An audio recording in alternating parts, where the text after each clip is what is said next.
संगम तीरावर उभे असताना दादाच्या मनाचा कानोसा घ्यावा म्हणून मी त्याला विचारलं, हे अश्वनदी नाव तुला कसं काय वाटतं? ती अश्वासारखी धावते हे यावरून ते योग्यच वाटतं.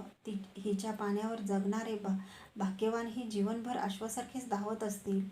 त्यानं अश्वनदीकडं पाहत उत्तर दिलं. इतक्यात एक गोपकन्या शुभ्रवर्णी गाय पाणी पाजण्यासाठी घेऊन तिथं आली. एक गोंडस पाडसही त्या गायीबरोबर होतं. तिच्या कासेला लुचण्यासाठी ते धडपडत होतं, पण गाय घाईनं पाण्यात उतरल्यामुळं आपल्या शेपटीचा गोंडा उभारून ती पाण्याबाहेर येण्याची ते पाडस वाट पाहत राहिलं. अश्वनदीच्या पात्रातून एक वाळलेल्या लाकडाचा ओंडका हिंदोळत वाहत चालला होता. गोपकन्येचा पदर वायुलहरीवर फरफरत होता. मला तर ते दृश्य अतिशय विलोभनीय वाटलं. किती सहज सुंदर होतं ते. शुभ्र, सर्वांनी वंदन करावे अशी गाय, निरागस पाडस, खळखळत वाहणारं पात्र. मी तर दंग झालो होतो. पण आमच्या सेनापतीला काय झालं कोणास ठाऊक. त्यानं वायुजितावरून खाली सरळ उडीच घेतली. पुढं होऊन संगमाच्या पाण्यात शिरत त्यानं त्या गायीच्या कंठबंधाला धरून ओढत तिला एकदम पाण्याबाहेर काढले. त्याला त्या वासराची अगतिकता पाहावली नसावी. त्यानं गायीला पाण्याबाहेर काढली खरं, पण त्याच्याच अंगावरच्या योद्धाच्या वेशामुळं बिथरलेले ते पाडस मात्र हुंदाडत दूर कुठंतरी निघून गेलं. अगदीच कुठंतरी. पात्रातील लाकडी ओंडकाही हिंदकळत दूर निघून जाऊ लागला. गायीचा कटबंध तसाच हाती धरून आमच्या दिग्विजयी सेनापती त्या अश्वनदीतल्या हिंदकळत जाणाऱ्या ओंडक्याकडं पापणीही न हलविता पाहत तसाच उभा राहिला. त्याच्या एका हातात कुरूंचा राजदंड होता, दुसऱ्यात गायीचा कटबंध. जाऊ दे, एकाचं भाग्यच असं असतं. तू ज्यासाठी धडपडलास ते पाडसच उधळलं. मी त्याच्या खांद्यावर हात ठेवला. भाग्य, दिग्विजयी सेना घेऊन युद्ध खेळत फिरतो आहेस आणि तरीही भाग्याचेच गोडवे गातो आहेस. एका क्षुल्लक कारणासाठी तो माझ्यावर कडाडून कोसळला, नाहीतर दुसरं काय. मी खाली मान घातली. मी काय चुकीचं बोललो तेच मला समजलं नाही. शोन, भाग्य ही मानवानं निर्माण केलेली सर्वात भयानक भूल आहे. मानवी जीवनाला ती जोडून जो तो सत्यापासून सदैव दूर पळू पाहतो. पात्रातून जाणाऱ्या त्या ओंडक्याकडं बघ. प्रत्येकाचं जीवन तसं आहे. लाटेला तोंड देत देत जगण्यातच खरा अर्थ आहे. त्यानं पात्राच्या दिशेने बोट केलं. एवढ्यात हातीचा कटबंध सुटल्यानं गाय निघून गेली. कुंतीभोज आणि पुरुजिताला धूळ चारण्यासाठी आम्ही चर्मनवती ओलांडली. अश्वनदीचा संगमही ओलांडला. भोजराजाचं राजनगर भोजपूर दृष्टीपथात आलं. याच नगरात लहानपणी राजमाता कुंतीदेवी राहत होत्या, असं महामंत्री विदुरांच्या बोलण्यातून मी वारंवार ऐकलं होतं. कुंतीभोज आणि पुरुजित हे श्रीकृष्णाच्या आतेचे कुंतीदेवीचे आप्तेष्ट असल्यानं विदर्भाच्या भीष्मक राजांना मधल्या मार्गानं दूत पाठवून आपल्या नातेवाईकांना संधीची सुज्ञ संकेत परस्पर पूर्वीच केला होता. आम्हाला वाटलं होतं की ते आमच्याशी निकरानं लढतील, कारण भोजराज्य हे दक्षिण आर्यावर्तातील मगधांच्या इतकंच संपन्न राज्य होतं.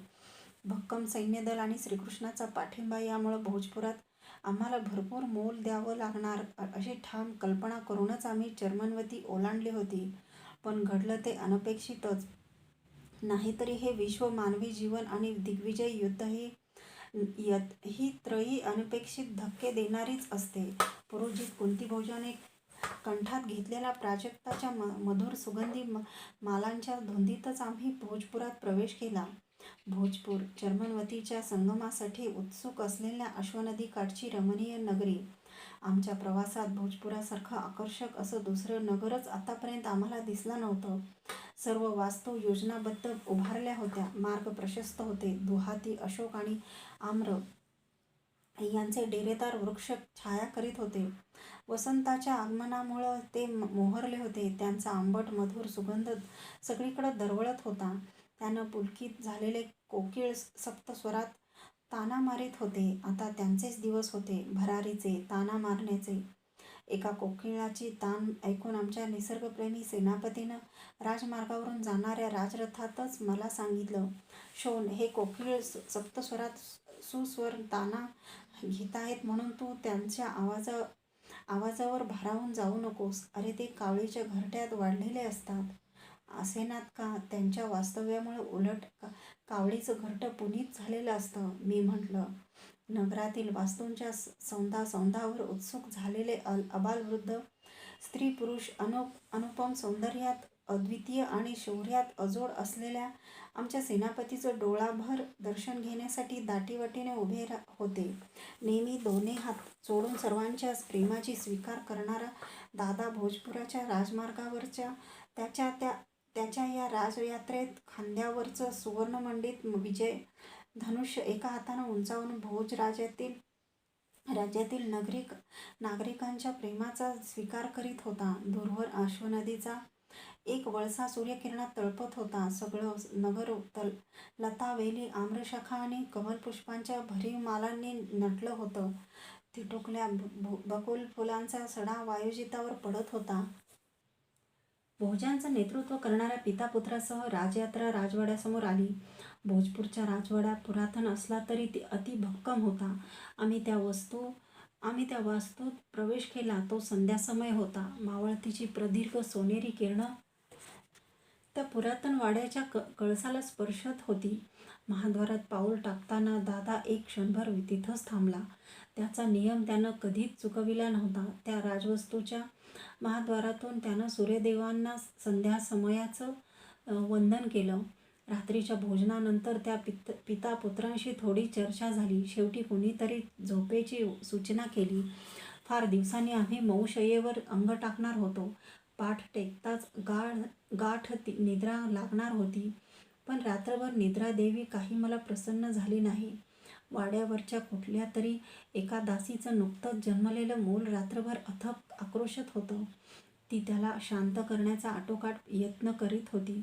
तशातच वाऱ्यानं वाड्याची गवाक्ष थडाथड आपटत होती. आमच्या शयनगृहातील दगडी समईतील ज्योत वाऱ्याशी झुंजत फरफरत जळत होती. दादा मात्र शांत झोपला होता. सकाळी नगर सोडण्यापूर्वी भोजराजाने आपला पुरातन राजवाडा आम्हाला फिरून दाखविला. त्यातल्या एका भिंतीवर कुंती भोज राजाचं मोठं चित्र होतं. त्याच्या पायावर एक वृद्ध दासी पाणी ओतत आहे असं त्यात दाखविलं होतं. कुंती भोजाचं असं ते एकच चित्र होतं. ती दासी कुठंतरी पाहिल्यासारखं मला वाटत होतं, पण निश्चित केव्हा ते आठवत नव्हतं. ही वृद्धा कोण? दादानं ते चित्र पाहताच विचारलं. त्याच्या भव्य कपाळावर आठ्या होत्या. इथली धात्री नावाची ती एक प्रामाणिक दासी होती. कुंतीदेवीच्या वेळी ती या वाड्यात राहत होती. पांडवमाता कुंतीदेवी ज्यावेळी इथून गेल्या त्यावेळी ही त्यांची दासी ही विश्वासू सेविका म्हणून त्यांच्याबरोबर निघून गेली. वाड्यावरचे जुने लोक तिच्या आठवणी सांगतात.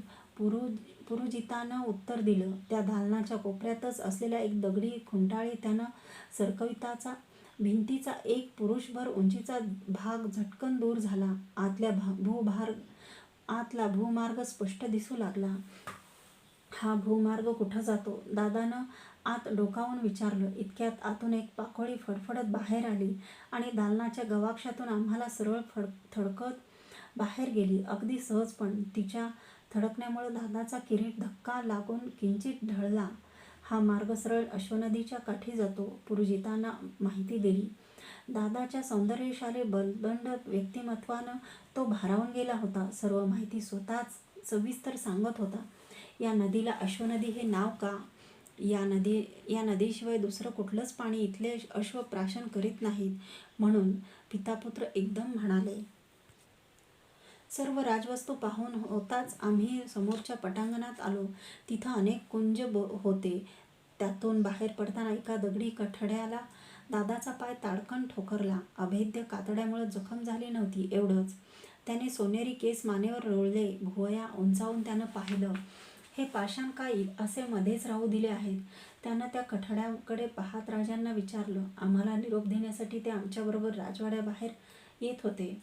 आठवण म्हणून राहू दिले आहेत ते. पूर्वी कुंती इथं असताना महर्षी दुर्वास एकदा वाड्यावर आले होते. त्यांनी एक कसला तरी महान यज्ञ इथं केला होता. हे पाषाण त्या यज्ञकुंडाचेच आहेत. इथेच कुठंतरी विक्षिप्त दुर्वासांसाठी एक पर्णकुटी उभारली होती. अमात्य म्हणत त्यांचा यज्ञ महान होता, त्यातून काहीतरी निष्पन्न झालं असलं पाहिजे. कुंतीभोजांना माहिती दिली. त्यांच्या शुभ्र दाढीतले केस कुंजातील मंद वायुलहरीवर भुरभुरू लागले. दुर्वास शोन मी विसरलोच. याच दुर्वासांनी मला सुवर्ण पत्तीचं भस्म कमल जलातून दररोज न चुकता प्राशन करायला सांगितलं होतं. प्रवासात राहून गेलं. पुढच्या तळापासून तू मला आठवण करीत जा, दादानं मला सांगितलं. कुंतीभोज आणि पुरोजितांचा प्रेमळ निरोप घेऊन चैत्रात नटलेल्या भोजपूर नगरी आम्ही सोडली. अवंतीच्या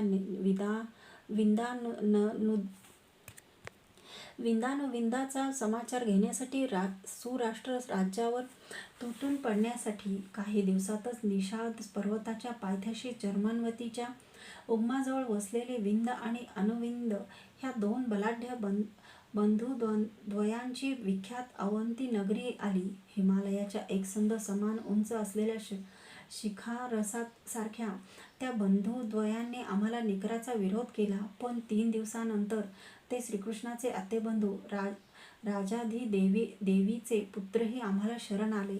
अवंती पडली.